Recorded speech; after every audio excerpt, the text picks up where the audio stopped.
Kurakusatu ennaku z'omwezi ziri musanvu omwezi gwa munana omwaka 2019 essaawa ziweze 3 nga bulijjo kabakadde Amasukkulumu wano ku Delta TV. Nze Shamim Naiga ndi ne munnange Isaac Luchamuzi ku bannaffe abategeera olulimi olw'obubonero nga wetukola bulijjo katutandike n'ebikulu n'oluvannyuma nkomewo nkutuuseeko ebyo byonna ebibadde gy'otabadde olunaku olwaleero olwokusatu. Ebikulu mu Masukkulumu. Requesting for a copy of the community-based organizations register and the NGO event. Ebibiina by'obwannakyewa ebisinga tebiri mu mateeka. Minisita Ziggya akakasizza baddamu nkya okubiwandiisa.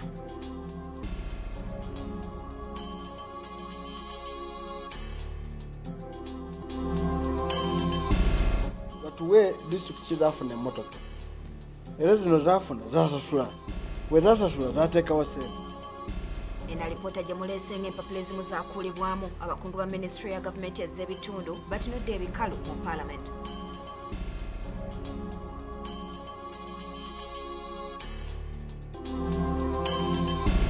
Declaration gye baayisa esente zetwasuubira miliyoni 15 eza dola tezajja.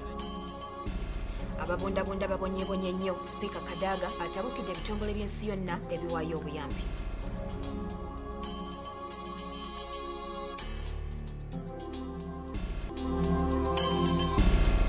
So Speaker, this house there is a stranger and it has never happened since 1963.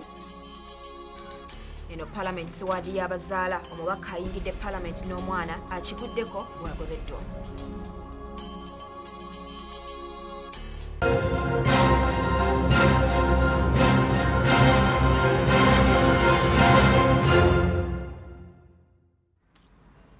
Nyongera okwaniriza Amasukkulumu gaffe ekiro kya leero era nga gano gatandise ne ministry evunanyizibwa ku nsonga z'omunda mu ggwanga ngeno olunaku olwaleero olunaku lw'enkya egenda kuddamu okuwandiisa n'okuzza obuggya amabaluwa agakakasa ebibiina by'obwannakyewa oluvannyuma lw'okukizuula nti ebibiina by'obwannakyewa ebisukka mu 1,000 bibadde bikola tebiri mu mateeka. Bino bikakasiddwa minisita w'ensonga z'omunda mu ggwanga Ziggya bw'abadde ayogerako eri bannamawulire ku Media Center wano mu Kampala. Okusinziira kwa Register National Non-Government Bureau, ebibiina by'obwannakyewa 1,117 ebyewandiisa okukola emirimu egy'enjawulo ku bino ebibiina 3,810 bye byaza obuggya amabaluwa agabakakasa nga 1,397 amabaluwa gaabwe gaggwako.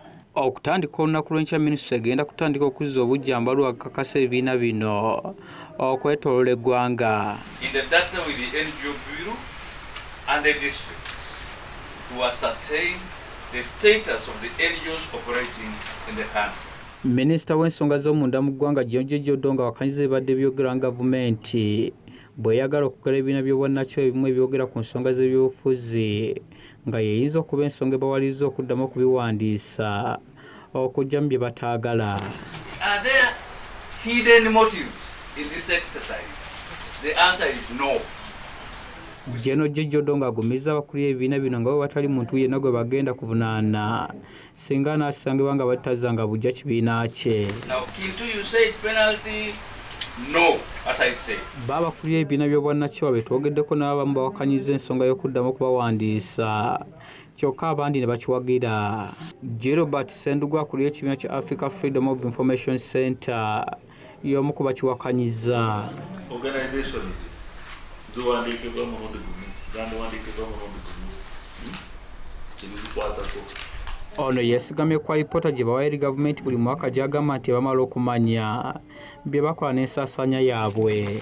Buli mwaka okuwa alipoota zaabyo mu gavumenti kati nga bigamba twawandiisibwa okukola kino na kino bino bye tukoze era n'ensaasaanya y'esente ebadde bweti. Ate ye Dr. Livingstone Sewanyana akulira Foundation for Human Rights Initiative akkiriziganyizza ne minisita ku kyokuddamu okuwandiisa ebibiina by'obwannakyewa okumanya ebiri mu ggwanga. Engenderera kulaga ebibiina by'obwannakyewa mu Uganda kusinziira ku tteeka eryayisibwa erikwata ku bibiina eby'obwannakyewa ery'2016 biyimiridde bitya. wabula Ssewanyana yeemulugunyiza ku kitongole ekizza obujja amabaluwa gaabwe olw'okutwala obudde obungi nti olw'okuba tekirina busobozi tekisobola kuzza bujja pamiti zino mu kiseera ate oluusi n'okuba nti ebibiina bino ebimu bye twogerako bwe bibulwayo ensimbi nga tebikyasobola kukola mirimu gyabyo biba tebikyaliwo. Okusinza ku tteeka erifuga ebibiina bwannakyewa buli myaka 5 balina okuzza obujja amabaluwa agabakakasa ssaako okuwa gavumenti alipoota eraga emirundi gye bakoze n'embalirira y'ensimbi ze bafuna. Joseph Muyingo, Delta TV, Amasukkulumu. Webale nnyo Joseph. Ateko akakiiko ka Parliament akalondoola ensaasaanya y'ensimbi y'omwoyo w'omusolo katadde Ministry ya Gavumenti ez'ebitundu katabukidde Ministry ya Gavumenti ez'ebitundu oluvannyuma lw'okukizuula nga mwaka gw'ebyensimbi ogwa 2017-2018 bakansala bwe bataafuna kasimu kaabwe. Abakulu okuva mu ministry eno era batunudde ebikalu oluvannyuma lw'akakiiko okukizuula nga alipoota gye baleese eyanukula ebimu ku bibuuzo ebyazuulwa mu alipoota y'ombalirizi w'ebitabo bya gavumenti mu mwaka gw'ebyensimbi ogwo 2017-2018 empapula ezimu bwe zibadde enkulemu. Akakiiko ka Parliament akalondoola ensaasaanya y'ensimbi y'omwoyo w'omusolo kakyagenda mu maaso n'okusisinkana ministry za gavumenti ez'enjawulo okunnyonnyoka engeri gye baasaasaanyamu ensimbi mu myaka gy'ebyensimbi egy'enjawulo. Oluwaleero akakiiko kano kasisinkanye ministry ya gavumenti ez'ebitundu era bano basanze akaseera akazibu okunnyonnyola ku nsimbi ez'enjawulo. And you are aware, even if it's 50,000, there are people who need this money. Yeah. Who really toil and they need this money. Now any money to cross over the financial year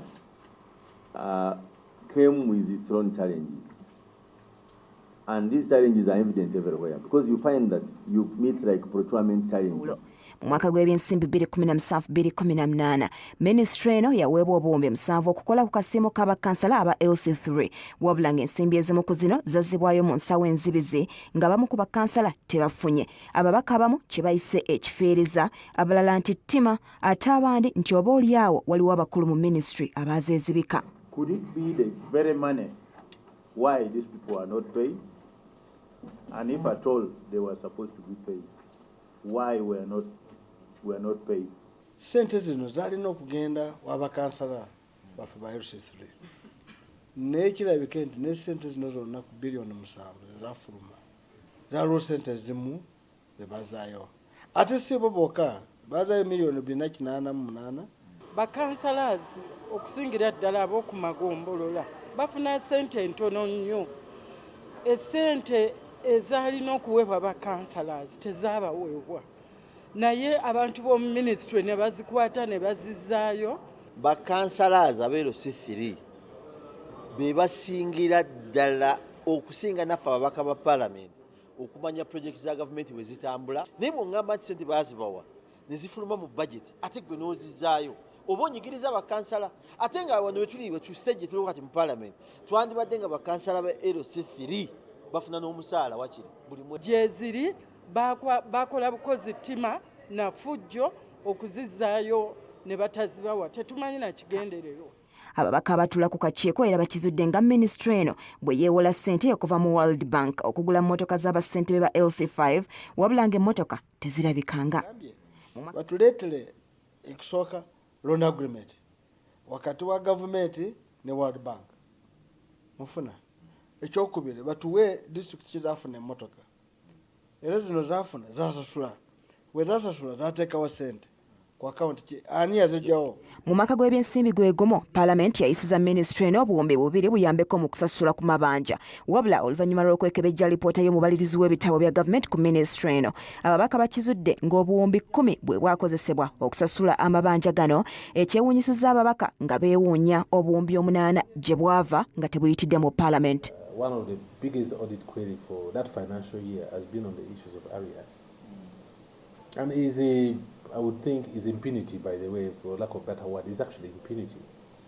Where somebody gets money, or even without money, you go and chop money from one budget item, then you put it to another budget item. Wabula mu kugenda mu maaso n'okusoya bano kajojijoji w'ebibuuzo ababaka bakizudde nga lipoota bano gye babaleetedde ng'eddamu ebibuuzo by'omubalirizi w'ebitabo bya gavumenti bwe badde nkulemu empapula ezimu nga teteereddwako mukono nga n'emiwendo gy'ensimbi tegikwatagana.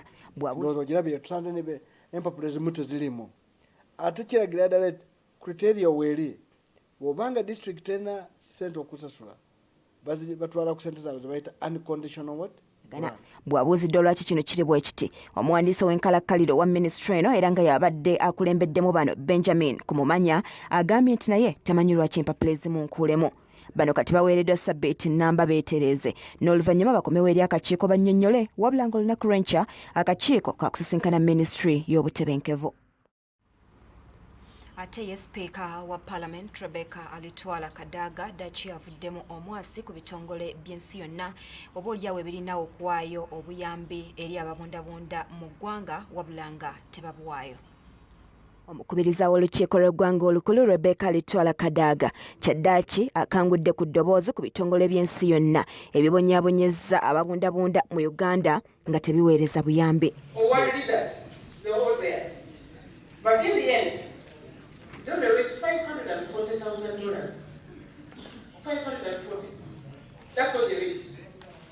It was quite shocking. But forcing okutwala loan iyo costing refugees. Kale byali byakiwani okulaba okwange. Mu lutuula lwabwe olwali mu Kampala olwa Kampala Solidarity Summit on Refugees olwatuula okuva nga 21 okutuuka nga 22 Ssebaseka wa 2017 abakulu bakkaanya okusakirira ababundabunda bonna mu Uganda naye obuyambi obwatuuka butono nnyo. Ng'asinziira mu lutuula olw'ekkumi olw'abakubiriza ba Parliament z'amawanga ga Africa olutudde e Midrand mu South Africa, Kadaga agambye nti abaatuula e Kampala beeyama okwisonda obukadde bwa $15 okudduukirira ababundabunda naye emitwalo 54 gyokka gye jajja. Agamba kino kyennyamiza kuba Uganda ly'eggwanga eryokubiri mu nsi yonna erisingamu abanoonyi b'obubuddamu era likwata kisooka mu Africa nga y'ensonga lwaki olutuula lwa 2017 lwali mu Uganda nga ssaabawandiisi wa United Nations Antonio Guterres yaliwo. Naye okujjako declaration gye baayisa esente zetwasuubira miliyoni 15 eza dola tezajja n'abasuubiza tebazisasula. Twafunako mitwalo 54 gyokka ne miliyoni y'eddola teyawera. Mu mwaka gwa 2018 alipoota y'ekitongole ky'ekibiina ky'amawanga amagatte ekikola ku nsonga z'ababundabunda ekya UNHCR yalaga nti Africa yesingamu ababundabunda bw'ogeraageranya n'ababundabunda obukadde 68 abali mu nsi yonna. Muno mulimu abadduse waabwe obukadde 6 n'emitwalo 3 n'ababundabundira mu nsi zaabwe obukadde 14 n'emitwalo 5. Kadaga agamba si kyangu okubuddamya abadduse waabwe lwa nsonga nti bannansi n'abatuuze mu kitundu we balaze basooka kubeekweka n'okugaana okukozesa ebintu byabwe. Anokoddeyo disitulikiti ya Djumani ng'ena abatuuze ebitundu 5 ku buli 100 banoonyi baabobuddamu ekikaluubirira ennyo abantu okugabana nabo ebintu ng'ebyobulamu, amasomero, amakubo n'ebirala.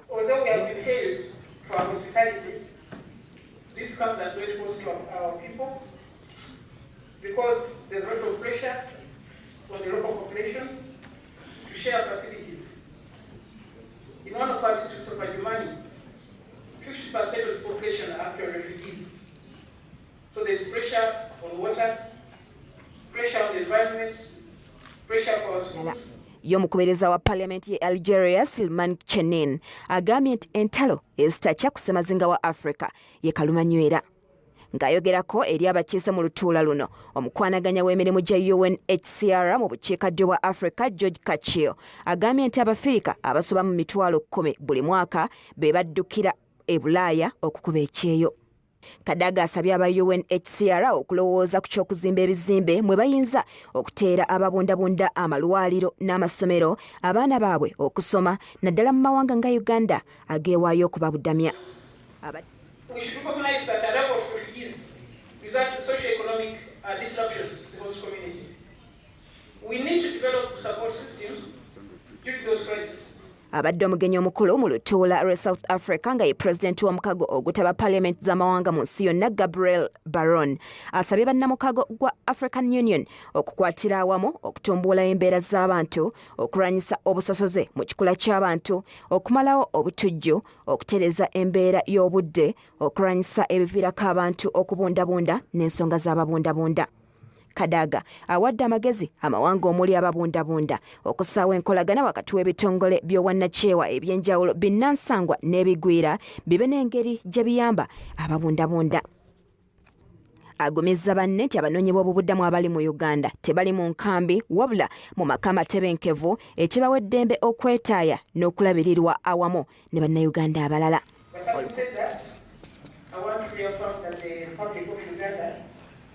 Adheres to the 1951 Convention on Refugees and we host to many refugees. In fact, we're the second refugee hosting country. Olukuŋŋaana lw'abakubiriza ba paaliyamenti luno olukulungudde ennaku 2 mu South Africa luvujjiddeko omubalawo ogugamba nti mutemwa gwaffe okubangawo ekkubo ettuufu okukomya ababundabunda n'abasenguka.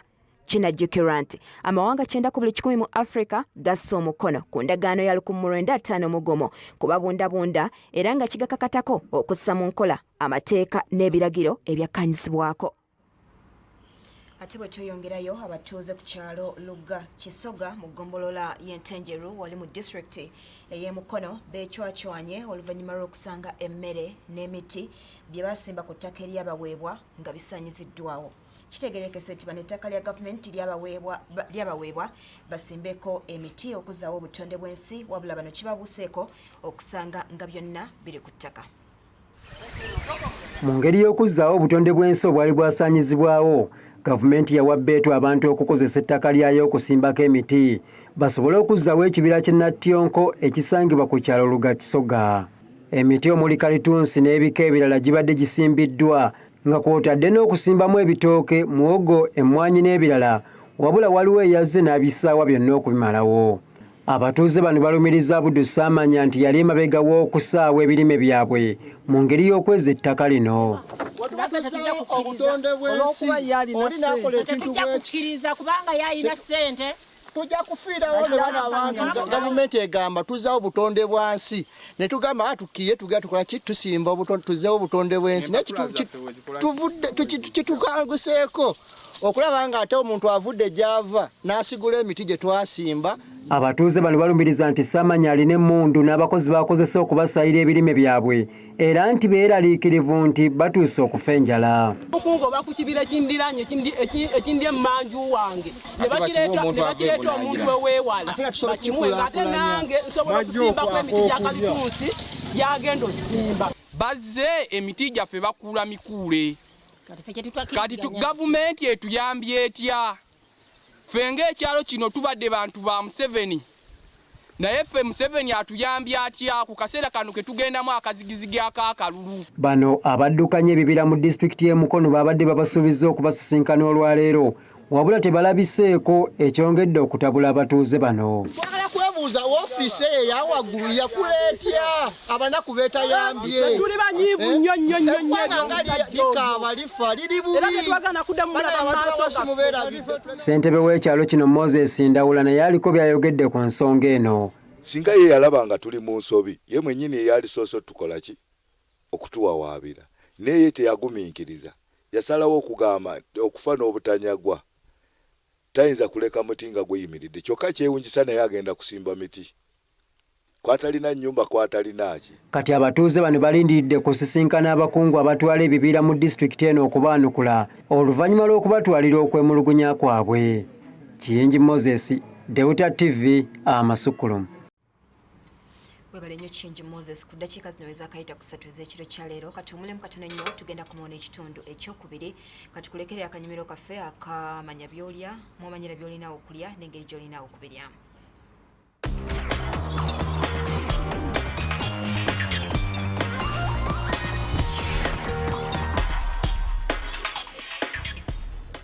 Mu mudalasini musangibwamu ebirungo okuli fiber, calcium, omunyu gw'obutonde, ssaako ne manganese. Ebirungo ebyo bikulu nnyo mu bulamu bwaffe. Kyakakasibwa nti mudalasini mulungi eri omukazi ng'ali mu nsonga z'ekikyala anti akendeeza ku bulumi obutera okubeerawo eri abamu. Era singa obeera okaluubirizibwa okufuna olubuto, mudalasini mpolampola ayinza okukuyamba olw'ekirungo kye cinnamaldehyde ekiyamba mu kutereeza hormones mu bakyala. endwadde y'okwerabiralabira mu bakadde, ebizimba ku bwongo, ssaako okuzimba ku nkizi, abakugu bakizuula nti bisobola okuziyizibwa singa wettanira okukozesa omudalasini mu bintu by'onywa nga caayi omukalu. Ebyo bye birungi bulijjo by'osubwa okuva mu mudalasini. Manya by'olya.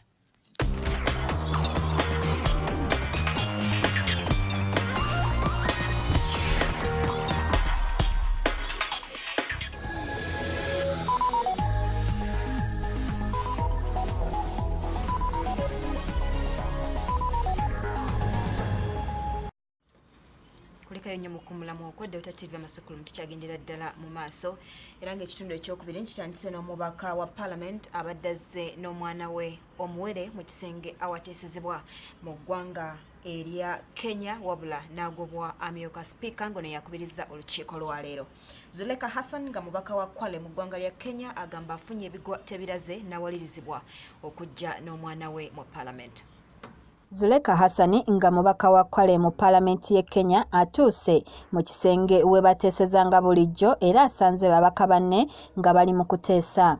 Wabula ekijje ababaka enviiri ku mutwe kwe kulaba nga munnaabwe asitudde bujje. Okujja kw'omubaka ono kukyankalanyiza olutuula lwa Parliament era sipiika asobeddwa ababaka bwe batandise okuleekaanira waggulu nga n'abamu bwe beekuba obwama. Oluvannyuma amyuka sipiika asazeewo okulagira omubaka ono okufuluma ekisenge kya Paalamenti ng'amulanga okutaataaganya olutuula lwa Paalamenti ate nga kyakoze tekibeerangawo mu byafaayo bya Kenya. Amateeka agafuga Paalamenti tegakkiriza muntu atali mubaka kuyingira kisenge kya Paalamenti omuteesezebwa kabeere mwana muto. Speaker, all of us have children. Speaker, all of us have children. So Speaker, this house there is a stranger. And it has never happened since 1963. The Honorable Zuleka kindly withdraw with decorum. The Honorable Atandi, the Honorable Zuleka, you must get out of the house immediately. Omubaka Zuleka Hassani bw'ayogeddeko ne bannamawulire ategeezezza nga bw'abadde n'ebizibu ebiteebereka ng'alina okujja n'omwana we mu Paalamenti. Ono ayongeddeko nti Paalamenti yandibadde eteekawo ekifo we bakuumira abaana ku Paalamenti nga bwe kyasalibwawo mu mwaka gwa 2013. The Parliamentary Commission has provided sufficient facilities for mothers who are lactating and who are honorable members to be able to take care of their children and their babies within the precincts of Parliament, but not within the chamber. Kenya nga tuvuddeyo kampuni ya Rocco Construction Limited esabye court enkulu ewozesa emisango gy'engassi eyimirize kampuni 3 awamu ne Moses Matovu obutagenda mu maaso na kuzimba ddwaliro lya Lubowa Specialized Hospital lwa kugaana kugondera kiragiro kya kkooti eno ekyafulumanga ennaku z'omwezi 4 omwezi ogw'omusanvu omwaka guno. Okuli omusango kampuni ya Rocco Construction Limited gwe yawaabira kampuni 3 nga wakanya ekyokubagoba ku mulimu gw'okuzimba Lubowa Specialized Hospital kutandise ku ssaawa 8 z'emisana mu maaso g'omulamuzi Andrew Byabasaija ku Trade Tower. Kampuni ya Rocco Construction yatwala kampuni omuli Finance Stock Rocco Construction Limited, Finance International, Enrica Pinetti wamu ne Moses Matovu ku kkooti ng'aziranga kujeemera kiragiro kya kkooti ekyali kibayimiriza okugoba kampuni ya Rocco naye okugenda mu maaso n'okuzimba. Munnamateeka wa Rocco Construction Limited Enos Tumusime alopedde omulamuzi wa kkooti eno nga kampuni 3 wamu ne Moses Matovu bwe bajeemera ekiragiro kya kkooti eno oluvannyuma lw'okugenda mu maaso ne bagoba awamu n'okuggyayo ebintu byabwe ebizimbisibwa mu kifo we bagenda okuzimba eddwaliro. Ekiragiro kya kkooti ekyawebwa nga 4 omwezi ogw'omusanvu kyali kiragira kampuni zino 3 obutaggyawo kampuni ya Rocco Construction Limited mu kifo we bagenda okuzimba eddwaliro okutuusa nga omusanvu guwedde. Wabula munnamateeka wa Rocco agamba nti bano ekiragiro bakijeemera era y'ensonga lwaki n'abakungu okuva mu minisitule y'ebyobulamu babaganye okuyingira bagenda okuzimba eddwaliro lino olunaku lwa jjo. Kati ono asabye kkooti okuyimiriza kampuni 3 eziri mu kifo obutagenda mu maaso na kuzimba okutuusa nga omusanvu guwedde. Stopping all acts of interference with the applicant's execution of the contract works and possession of the site of the said hospital. Bano era basabye kkooti okuggalira kampuni ezo omukomera olw'okujeemera ekiragiro kya kkooti. Ono era asabye kkooti okulagira kampuni 3 okubaliyirira ne ssente obukadde bwa $900. That the contemners be jointly and severally be punished by paying a fine of $3 million, and 2, to pay punitive damages of $6 million to the applicant. Wabula munnamateeka akikiridde kampuni essatu nga bakulembeddwamu Gerard Matanda basaba kkooti eno egobe okusaba kwabo kuba tebalina bujulizi bukakasa nti bajjayo ebizimbisibwa bya kampuni ezo mu kifo. If at all there was property, was it their property that was taken from the site? My lord, there has not been any evidence to show any proprietorship in regard to this property that was allegedly taken from the site. With such huge amounts of relief sought from this court. Unfortunately, this court is a court of law, it's a court of justice. It's supposed to act on evidence, not the evidence my land colleague is trying to slip to the record from the bar. I do pray that this application is dismissed. Kooti yakuwa ensala nga 21 omwezi guno. Eggwero lino lisakiddwa Anti Nakaibale ku Amasukkulumu. Webale nnyo Aneta ate bo abakugu mu byokwerinda boogedde ku kuwamba n'okutulugunya abantu oboolyawo okuzeemu ensangi zino okusinziira ku Friday Gessango ono omukugu mu byokwerinda agamba nti ebitongole ebivunaanyizibwa ku byokwerinda mu ggwanga gamba nga ISO, CMI n'ebirala birina okutegeeza ab'enganda baabo be baba bakutte nga babateeberezaawo okuba abaziba emisango. Omwaka oguwedde okuwamba okutulugunya n'okutta abantu byakyaka nnyo era nga bangi bayogerera ebitongole ebikuuma ddembe amafuukuule nga bagamba nti bandibanga bakirinamu omukono. Wabula ebimu ku bitongole ebyokwerinda omuli ISO ne CMI ebiseera ebimu byasongebwangamu ennwe ng'abantu bagamba nti byenyigira mu kubuzaawo abantu olw'okubeekengera ku nsonga ez'enjawulo. Wano Fred Egesa nga mukugu mu byokwerinda agamba nti kibeera kirungi ebitongole ebikuuma ddembe ne bitegeeza ku b'enganda oba balooya baabo ababa bakwatiddwa okwewala bakyala kimpadde abayinza okuwamba abantu nga beerimbise mu b'ebyokwerinda. Obanga omuntu mumututte mumubuulira abantu nti tumututte muyinza obutambuulira nnyo nsonga olw'obutasasamaza kubanga abantu balabanga waliwo ebibinja ebibaka abantu ne bagenda ne badda tekirabika bulungi, so kirina okulongoosebwa ekyo. Yes. Ono ayongeddeko nti kyetaagisa abakuumaddembe okusooka okunoonyereza okufuna obujulizi ku muntu yenna gwe baba beekengedde nga tebannamukwata. Okuggyamu information ng'omutulugunya waliwo ebintu bibiri. Kitegeeza naawe toli sure nti information gy'omubuuza agirina. So ogezaako kukozesa embeera zonna naye ekitugamba ekirala nti singa kizuulibwa nti information egyo wali omukubira talina musango omutunulako tewagga owulira otya ng'omuntu kiwa tekiri mu mateeka convention zonna muzimanyi international zikigaana. So gavumenti n'ababuuliza na buli muntu yenna alina obuyinza okukola interrogation ate balina okuyiiya embeera nnyingi. Wabula okwawukanako ne poliisi olunaku lw'eggulo bwe yategeezezza nti omuyimbi Ziggya Wyne yafudde kabenje. Fred Egesa agamba nti okusinziira ku bisago omugenzi bye yafuna kyeraga lwatu nti ono alabika waliwo omuntu yenna eyamuwamba n'amutulugunya nga kirabika yali amuyinako akakuku ng'omuntu. Bw'otunuulira omwana oyo ngafe abakugu mu by'okunoonyeza mu by'obutemu tulaba nti eyamukozeeko ebintu ebizibu ebyo byonna bwe mba nnoonya singa baguwadde nze omulimu okunoonya noonyeza kumpi ku bantu babadde ali nabo. Nyinza okunoonya nenga nti waliwo omuwala oba waliwo omukyala w'omuntu oba waliwo ebbanja oba waliwo okuyombagana kw'aba musician bw'otunula bodde ye oba bw'otunula omubiri gwe gulaga obusungu bw'omuntu, gulaga ekiruyi, gulaga obujja, gulaga enfunda nnyingi abakuumaddembe okuva mu bitongole gamba nga ISO ne CMI babuzaawo abantu kyokka ne beegaana wabula bwe bamala okubajjamu amawulire ge babadde beetaaga ate ne babayimbula. Mike Mutebi, Deuta TV Amasukkulumu. Webale nnyo Mike ate omuyambi wa President ku bannayuganda abawangalira emitala w'amayanja akukulumidde ebitongole bya gavumenti ebiremereddwa okutuusa obuweereza eri abantu bano. Kiddiridde ekitongole kya NIRA obutalabikako ku Hotel Africana bannayuganda bano abawangalira ebweru we bakuŋŋaanidde okufuna obuweereza era basabye gavumenti oba oliawo bafunire government ministry eyaabwe. Bannayuganda abawangaalira emitala w'amayanja bakungaanidde ku wotero ya Africana wano mu Kampala okumanyisibwa ku butya bwe bayinza okufuna obuweereza okuva mu bitongole bya gavumenti ebitali bimu omuli ekyanira URA, NSSF, Internal Affairs n'ebirala nga basinziira wano ssaako ne mu mawanga gye bawangaalira. Wabula okusinziira ku Florence Kiremera, ebimu ku bitongole okubadde NIRA, immigration tebirabiseeko kuyamba abantu bano nga wano wasinzidde n'abivumirira okwagala okuttattana erinnya lya gavumenti. Kugeza nga NIRA ne Directorate of Citizenship and Immigration Control. Naye kyannaku nnyo okulaba nti tutuuse olunaku lwa leero nti ne batugamba nti tebalina boodi esobola okusayininga certificates olwaleero.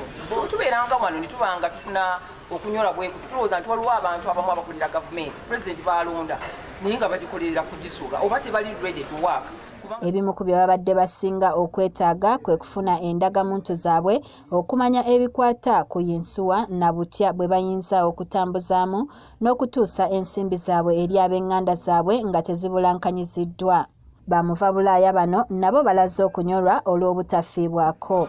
Tufuna saavisi zaffe nga ababeera mu Amerika oba ababeera mu nsi endala nga bwe tulina zifuna kimu kiri delay so nga ate tuba n'obudde butono etujja wano. Go back 2 days ago, but when I was told about this workshop, I had to change my flight and $2,600 to change my flight. I came here only to find that kino ekyokulonda twakisaba dda era netujja wano we baali bayongezaayo mu constitution ne tuleeta ebiteeso byaffe nga tusaba gavumenti etuyambe tusobole aba diaspora basobole okulonda ne tuleeta etteeka eryo mu biseera we baali bongerezayo constitution era netumanyi we twakoma naye era tukyeyongera okupushinga okulaba nti aba diaspora basobola okulondera ng'ensi endala bannakenya bali wano naye balonda ne balondera mu Uganda nga balonda pulezidenti waabwe mu Kenya. Ku kituuse ku bantu bano olwaleero we basinzidde ne basaba gavumenti ebawe minisitule yaabwe basobole okwekolera ku byetaago byabwe. Twetaaga tufune ministry oba diaspora authority tusobole okuba nga twekontrolingira ebintu ebimu ebizibu byaffe nga tubyesolovingira. Twetaaga diaspora bonds, twetaaga ebintu bingi, twetaaga kugamba tubenga tulina engeri tusobola okwekulaakulanyamu nga ffe aba diaspora nga tulina institution yaffe tutwala. Kyo ekitongole kya Insurance Regulatory Authority okusinziira kwa kikulira Ibrahimu Kadunabbi Lubega agamba nti baliko amateeka ge bataddewo ku kampuni za yinsuwa okuyamba bannayuganda abawangaalira ebweru w'eggwanga. Nga bwe mukimanyi nti obujjanjabi butwala ssente z'abannayuganda mpitirivu ate ensaasira naddala babeera ebweru. Emirundi egimu oba oli awo abantu bayinza n'okubagamba nti no balwadde nga si balwadde. N'olwekyo bwe bagula ensuwa eno ey'obujjanjabi ebayamba. Kalungi Betty Mike Mutebi, Delta TV, Amasukkulumu.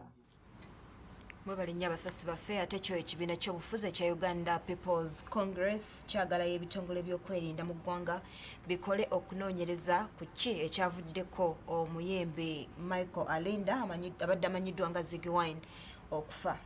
Bano era bavumiridde ebikolwa by'obumenyi bw'amateeka ebyongedde mu ggwanga omuli okukwamba abantu n'okubatulugunya.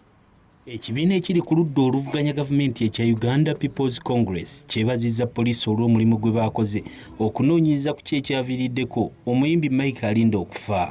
Wabula ekibiina kino nga kiyita mu mwogezi waakyo Michael Sinde Orachi kyagala wabeewo okunoonyereza okulala okuva mu bitongole by'okwerinda nga bayambibwako abafamire y'omugenzi. Lwekyo fenga UPC tuze nga tulaba embeera ddala ekwatagana n'omugenzi Michael Ziggya Wyne engeri gye yafaamu n'abalala abaze nga bafa ku ngeri eyo tukola gavumenti babeeko kye bakola. Omuyimbi Michael Alinda yafa ku lw'ebbalaza lwa sabbiiti eno nga poliisi yategeezezza nga bwe yafa akabenje oluvannyuma lw'okutomera omuntu ekalirwe ng'ali ku pikipiki. Osinda asabye gavumenti okulaba ng'eyongeramu amaanyi mu kulwanirira eddembe ly'abantu. Weewaawo poliisi ezze n'ereeta ango yaayo nga kigambibwa nti omugenzi oyo yali aliko bya accident yali abifunye nemuleetera okufa. Fenga UPC tugamba nti ekyo kirungi naye tekigaana aba family members nabo kubaako kye bakola kusinziira ku investigation Ekibiina kino era kivumiridde emivuyo gya kkooti yo ku luguudo Buganda ng'ennaku z'omwezi 2 olw'abantu abakola effujjo ne bakasukira omulamuzi Gladys Kamasanyu akacupa k'amazzi bwe yali asalira Dr. Stella Nyanza ekibonerezo ku musango ogw'okukozesa obubi kompyuta. Lwekyo tukola ffe ng'aba-UBC kusinziira ku mbeera gye tulabye kirungi buli nnaku bw'obeera mu kkooti okugondera amateeka agafuga kkooti. Omwogezi w'ekibiina kino Michael Osinde wano wasinzidde n'alabula abavubuka okukomya effujjo wabula bagoberere amateeka singa baba tebamatidde na nsala ya mulamuzi.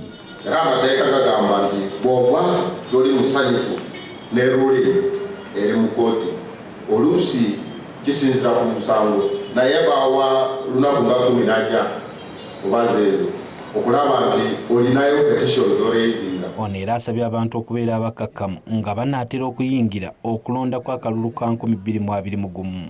Ekibiina era kiyozaayizizza abasiraamu bonna mu ggwanga abagenda okujaguza Eid al-Adhuha ey'okujaguza ku Sande eno. Anet Nakaibale gy'abaddeyo ku Delta TV Amasukkulumu. Webale nnyo Anet, ate bwe tweyongerayo abasuubuzi abakola ogw'obutembeeyi wano mu kibuga Kampala nga beegattira mu kibiina kyabwe ekya FUBA tukole baddukidde mu kakiiko k'eddembe ly'obuntu ka Human Rights Commission okuwaayo okwemulugunya kwabwe ku kutulugunyizibwa okubatuusibwako abakozi b'ekitongole ekya Kampala Capital City Authority. Okwemulugunya kuno kuweereddwa Dorcas Musimenta ku lwa ssentebe w'akakiiko kano Medi Kaggwa.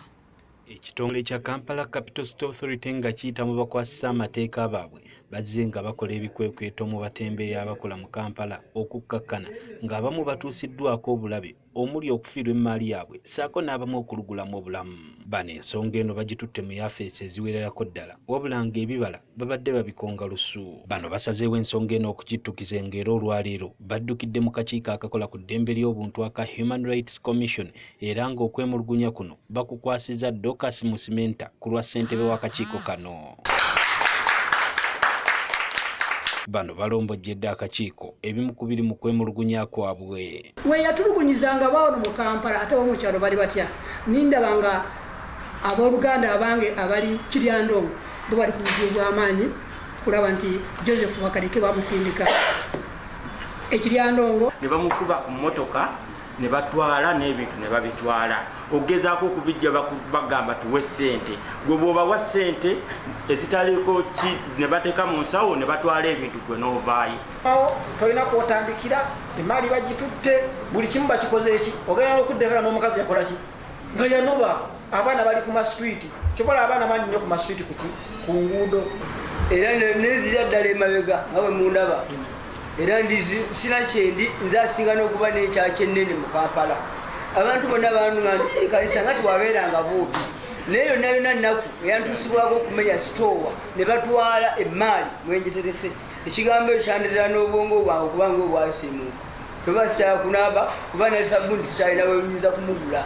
Bano nga bakulembeddwamu ssentebe waabwe Oneza Kaleera bagugumbudde akakiiko kano okwesuulira ogwannaggamba ng'eddembe lyabwe lityobolebwa. Twafiirwa omukyala ayalina mwandu omukyala Basemera yaziikibwa Kyenjojo kweze mwaka mulamba yalina abaana ate nga bbawe yafa so ekintu ekyo tagenda okulaba Humanets nga temukifuddeeko nenyamira nnyo okulaba nga abakungu ba gavumenti baba ate balwanidde mu paliamenti nga chairman avuze emotoka ageze n'okubalaba mu lwaliro gye bali. Newankubadde nga guli gutyo bano baliko amagezi ge basaba gakolebwe ebizibu byabwe okutuulibwa ku nfeete. Tukwatagana n'ekitongole kya Siteganza tuli beeteefuteefu okukola nga bweyagala kati sinze twateesaako twagala zireme kubiregeza ekizibu ate abalala ng'abasuubuzi b'amaduuka tukole enteekateeka ennungamu tugenda zikozesa tutya basooke baba n'abatambuza zeni olwozenawana bateeka wansi tusobola okukola olweggulo okusaa 10:30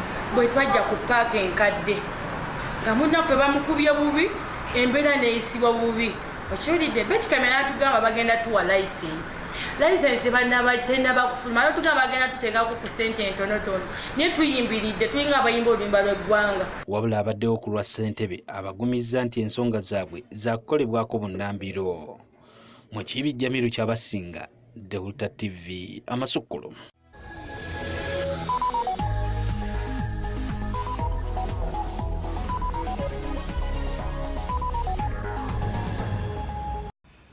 ekitundu ekyokusatu kitandise n'emboozi yaffe okuva eri Rita Nalukenge ng'agamba nti abakugu bakkaatiriza nti embeera y'omuntu gy'abeeramu awaka ekola kinene nnyo ku bulamu bwe era omuntu okubeera omulamu nga musanyufu nga n'ebyakola bitambula bulungi bitandikira waka.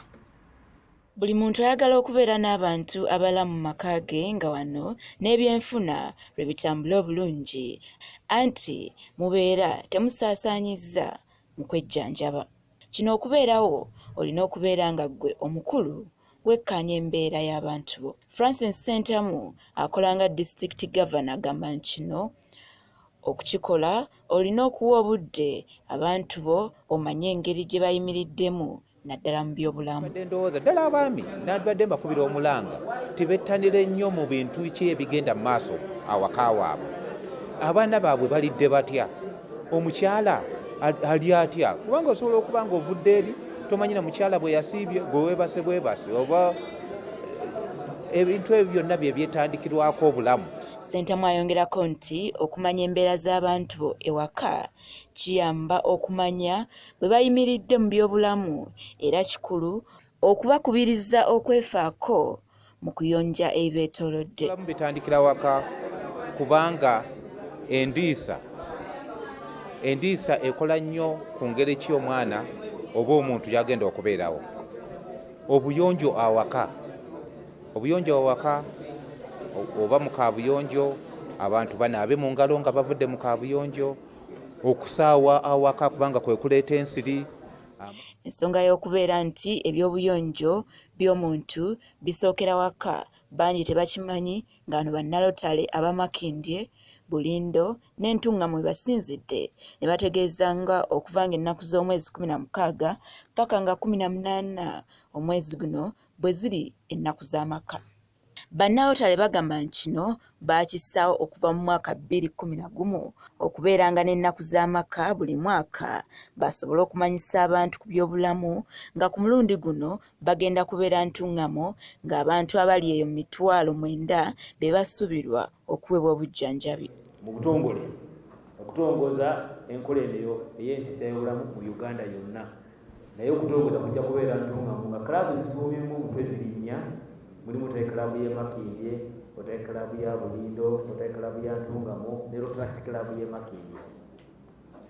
Kati ensisira z'obulamu zo zijja kubeerawo weekend eddako nga 17 mu kalabu zonna mu Uganda. Ebitongole ebyenjawulo ebibeegasseeko nga kwe kuli ne bbanka ya Centenary ebawadde obukadde bwa ssennyi za Uganda 30. Ffe ng'aba Centenary Bank tumaze emyaka 8 nga twetabye ne Rotary ku mulamwa guno ogw'okulwanyisa endwadde mu maka. Era nga mu nkola eno tubadde nga twatandika n'ensambya hospital okulwanyisa kookolo.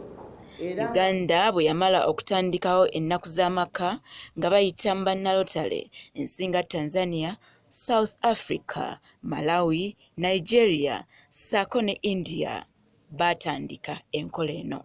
Rita Nalukenge, Gerard Mutumba, Delta TV, Amasukkulumu.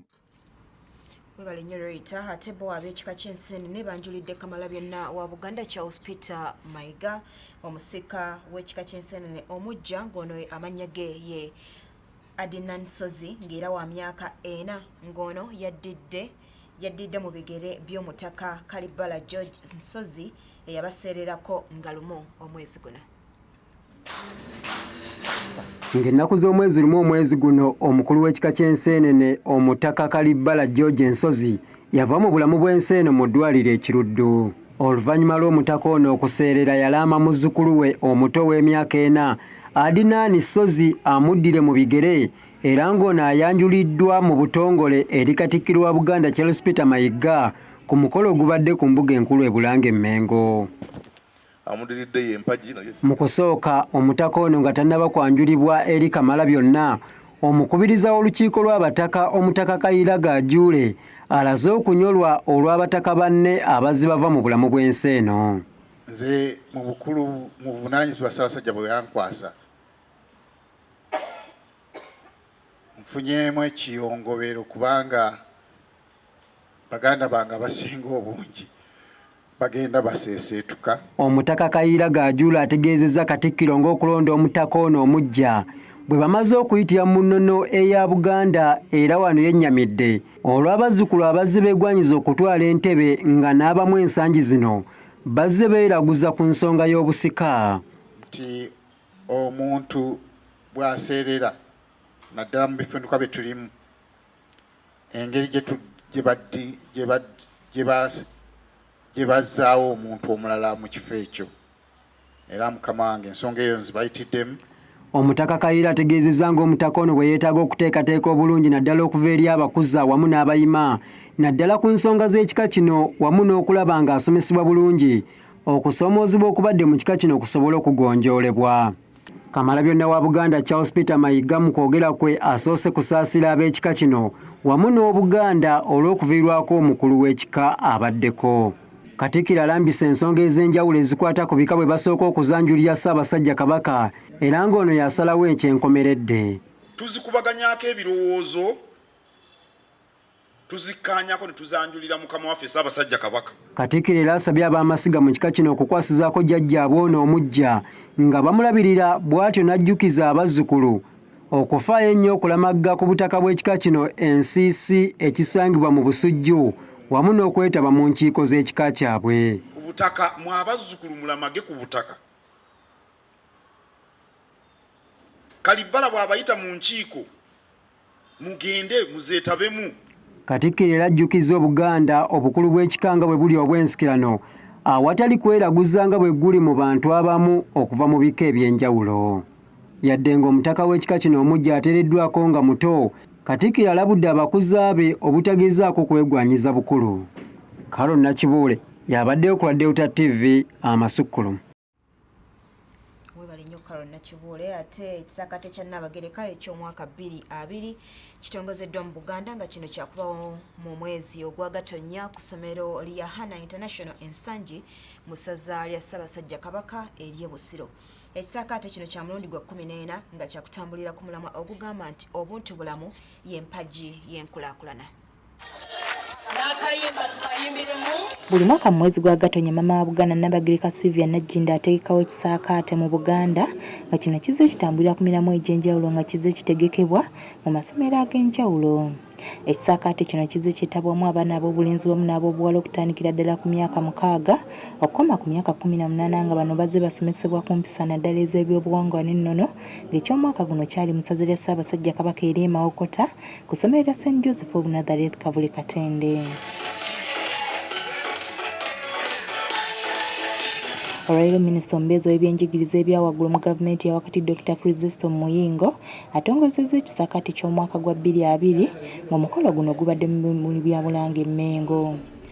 Ntongoza kisaakaate 2020 laba.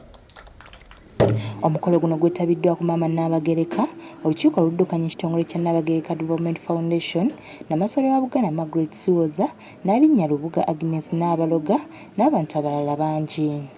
Mu kusooka ng'ekisaakaate kino tekinnaba kutongozebwa Ssenkulu wa Nnabagereka Development Foundation Andrew Adrian Mukiibi ategeeza nga bwe bagenda okusanyisira ku nsonga y'obuntu bulamu mu basaakaate. Omulundi guno gw'ekisaakaate tugenda gezaako okulaba nga twongera okunnyikiza obuntu bulamu n'okulaga abasaakaate abagenda okukyetabamu butya obuntu bulamu bwe buyinza obbatuuka okubayamba okutuuka ku kusukkuluma ekigenda obbaviiramu okulaakulana. Abasaakaate abaali beetabyeko mu kisaakaate kino nga kwotadde n'abamu ku bazadde baabwe bawadde obujulizi obw'enjawulo engeri ekisaakaate kino bwe bakiganyuddwamu. Ate nga n'omulama ekisaakaate kwe kigenda otambulira ku luno gugamba nti obuntu bulamu mpagi ya nkulaakulana.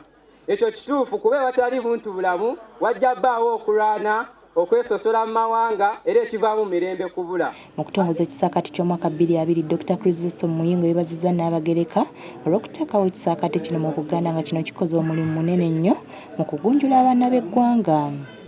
Oweekitiibwa Dr. Kristo Muyingo asabye Nnabagereka ateekerewo abakulembeze bonna mu Uganda ekisaakaate kyabwe kino kibasobozesa okuddamu obuntu bulamu wamu n'eggwanga okubaamu emirembe. N'abakulembeze bano bakulembeze ba MP baliko leaders baani nabo tuteekereteekereyo ekisaakaate ekyaffe. waliwo byesaagadde kwogera wano olw'abano abantu nuzaamu kamera naye basebo ne banyabo mbamanyi nti ddala bwe tugamba obugunjufu bwe tugamba empisa ennungi bangi muli amakooti. Mu nteekateeka n'ekisaakaate minisita Muyingo era asasulidde abaana 10 okuva mu masaza ga Ssaabasajja Kabaka ag'enjawulo okujja okwetaba mu kisaakaate kino. Nabagereka Sylvia mu kwogera ku mukolo guno ategeeza ng'ekisaakaate kino bwe kigenda okutambulira ddala mu nkola ey'obuntubulamu kuba nti ebintu bingi nnyo mu ggwanga bizze biddirira naddala okuviira ddala ng'Obwakabaka bwakaggyibwa mu mwaka gwa 1966. Ekitongole kya Nabagereka Development Foundation kisizza nnyo essira ku nsonga ey'obuntubulamu. Tubaye tukyogerako emyaka gino egiyise kubanga twakirabanga waliwo okuddirira mu nkola n'enteekateeka nnyingi.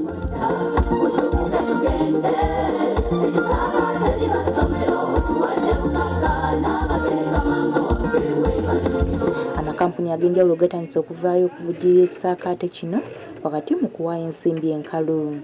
Karuna Kibuule, Dot TV, Amasukkulumu. Webale nnyo Karo. Ate waliwo omukazi asangiddwa nga yafiiridde mu nju ku kyalo Kiganda mu ggombolola ey'Entenjeru mu disitulikiti ey'e Mukono. Kiteeberezebwa nti omukazi ono abadde atimira mu gy'obukulu nga 75 era ng'asangiddwa yafiiridde mu nju mu kiro ekyakeesa Sande. Omukazi ono mu nju abadde asulamu yekka ng'omukozi we abadde amulimira awaka yawulidde ekivundu n'ayita bamulirwana.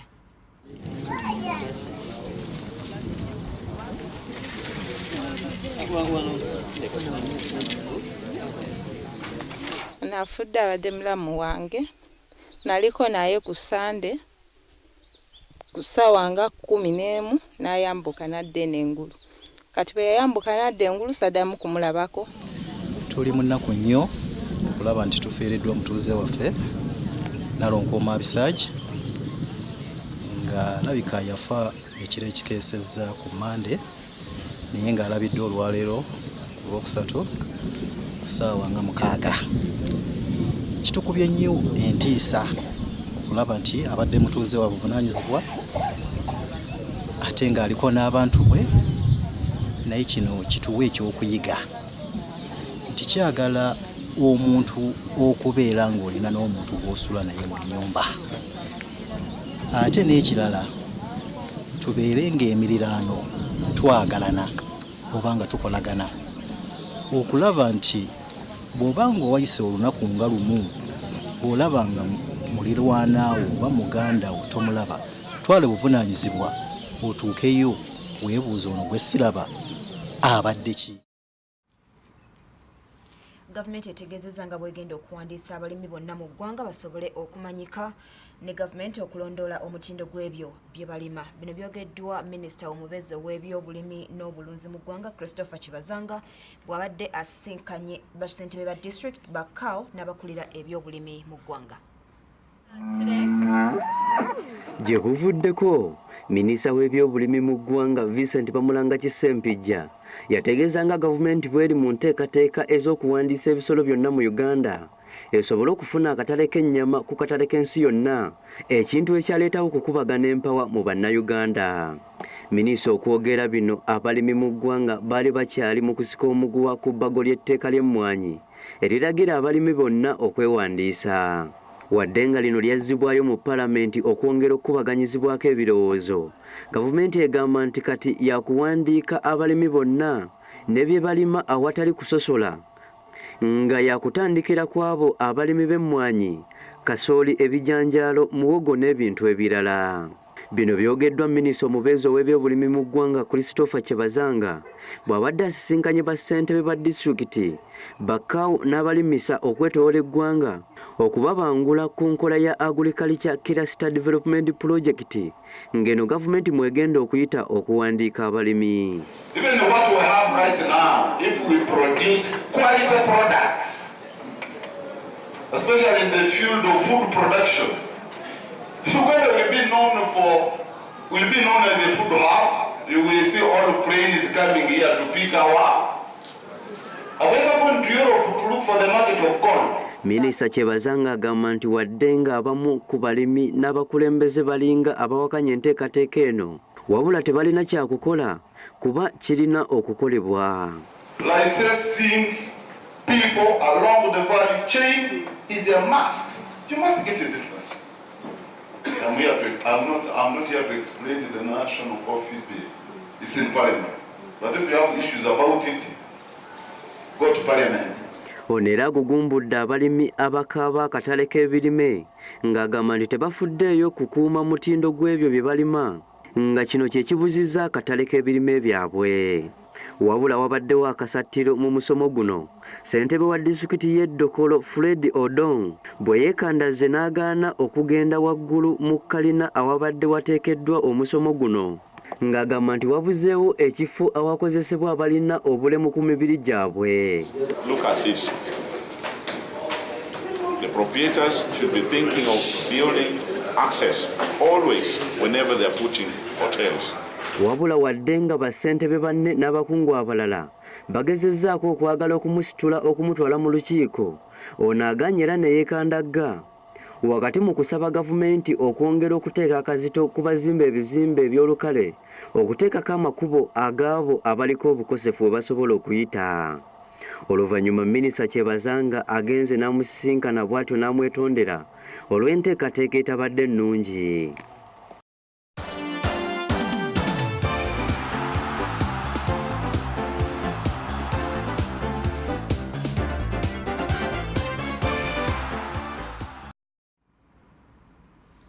Mu by'emizannyo nga basigadde ennaku mbale ttiimu y'eggwanga esitula okwolekera ekibuga Rabat ekya Morocco, abazannyi abatali bamu bali mu keetalo kakwetegekera mpaka zino nga muno n'abasituze b'obuzito mwebali. Abazannyi abasinga balindirira kulaba gavumenti tiketi zeenawa buli muzannyo wabula nga bo ab'obuzito bagamba beetegese ekimala.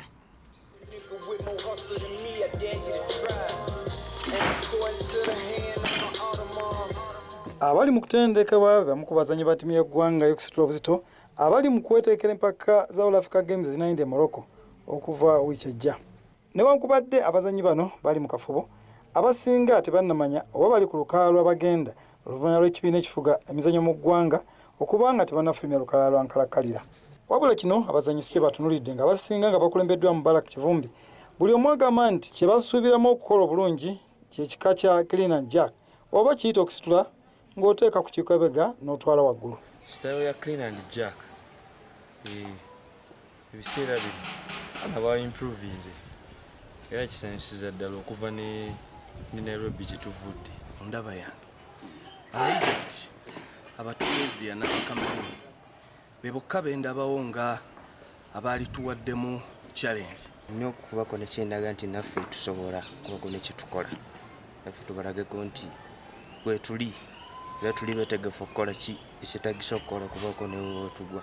Abazannyi bano balina obukakafu nti basobola okubaako n'emidaali gye bawangula oba okuŋŋanya obubonero newankubadde amawanga ga Misiri gayinza okuba akaseera akazibu. Omanyi buli omu alwana asika omuguwa zawuwe. Nze mu clean and jerk nsuubira okulaba nga ninawe empaguza abasajja abo tubajjeko omudaali. Ffe tuli proud okuba nti tugenda ku representing eggwanga lyaffe. Team points twagala kukumba ziwerera ddala. Tulabe wawe banaaba basobodde kategori kimwe banaaba basobodde okunywezaawo omuntu okusinziira ku team points. Pulezidenti w'ekibiina ekifuga omuzannyo gw'okusitula obuzito mu ggwanga Salim Soke agamba nti engeri abazannyi abamu gye bakava mu kuvuganya okw'enjawulo e Cairo ne Kenya alina essuubi nti abazannyi basobola okukola obulungi. Gonna mu second qualification event ebadde Kenya recently mwezi gwa July. Tuvuddeyo nga bafunye silver 4 ne gold 1, which has been very good. Tusuubira nti All Africa Games bakatagiria ejja kubiika. Annyonnyodde nti enkola engeri gye yakyukamu mubalwanira okugenda mu mpaka za Olympics kati abazannyi batunulidde kuŋŋaanya bonero. Bw'ataabeewo kiwuka wiiki eno ekibiina kya National Council of Sports lwekisuubira okulangirira abazannyi bagenda mu mpaka za All Africa Games bwe banaaba bakasiddwa ku nsimbi okuva mu gavumenti. James Manja, Leta TV, Amasukkulumu. Webali nnyo James Mayanja ate oluvannyuma lw'essaza ly'e Busiro okunaabira mu maaso Noah Mugerwa ng'omutendesi waalyo olwaleero balangiridde yaliko omutendesi wa Villa Delse Lwadda ng'omutendesi waayo omujja. Ono bamwanjulidde ku Lavanda Hotel mu Kampala. yali wiiki ewedde Busiro yarangiriranga bwe yamenyawo enkolagana yayo n'omutendesi Omwogerwa abadde agitendeka mu kiseera kyonna kumpi empiira gy'ebibinya by'omwaka guno okujjako ogwadde gusigaddeyo Busiro bwe yabadde yambalagana ne Bwekula emale guwangula eggolo 4-1. Omupiira gwa Busiro yaguzannya erina abatendesi ab'ekiseera okuli Abdulsulaiman Male ne Bbira Ekiggundu, naye olwaleero olukiiko olufuzi olutwala essaza lino lulangiridde abatendesi abajja abagenda okukulirwa Deo Sserwadda ngono yatendekako Sports Club Villa. Ogerako naffe Ponce Buga, maneja w'essaza lino, ategeeza nga basazeewo okuwa Sserwadda omulimu guno olw'obumanyirivu bw'alina nga kwotadde n'ab'ekikugu abamuli emabega. Tutunuulidde Coach Deo Sserwadda nga yagenda okuddira Coach Mugero nno Wambigere, ate naffe tube basanyufu oba oliawo sobole okuba nga twetikka engabo ya 2019 ey'amasaza. Bw'atyo nno mukakafu nti abatendesi abapya bakutuusa Busiro ku kkula ly'ekikopo kino. Naye kyensuubira nti omuntu amanyi omulimu gwe otandikirawo w'osanze wonna okola ki? Otandikirawo. Abasomesa tulina bapya era tulina weeks 2 n'ekitundu okusobola okulangusa mu mupiira gwa quarter finals. So tugenda kubawa obudde obwo ne ttiimu tugibakwase ate bakozese obudde obwo bwe tulina oba butono oba buwanvu basobole okuba nga bakoping up ne ttiimu gye tulina.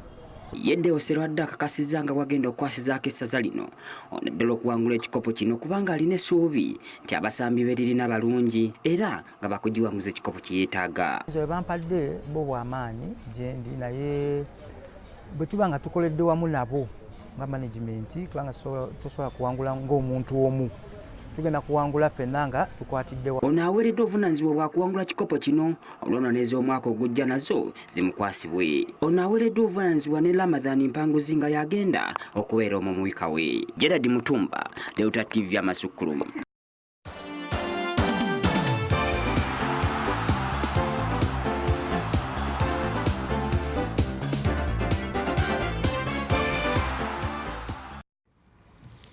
Bwebituutyo bwe tutambudde tukwebazaawo okubanga obadde naffe okuva gye twatandikidde Amasukkulumu gaffe ku ssaawa 3 zennyini n'olunaku olw'enkya tukusaba okole bw'otyo twegatteko. Nze Shamim Naiga mbadde ne munnange Isaac Lukyamuzi kuba naffe yabategeera olulimi olw'obubonero. Tusinkane olunaku olw'enkya katukulekere akanyumiro kaffe ak'omukisa gw'omukono gwo ne Reverend Festo Kalungi. Ssaabasajja Kabaka wangaala.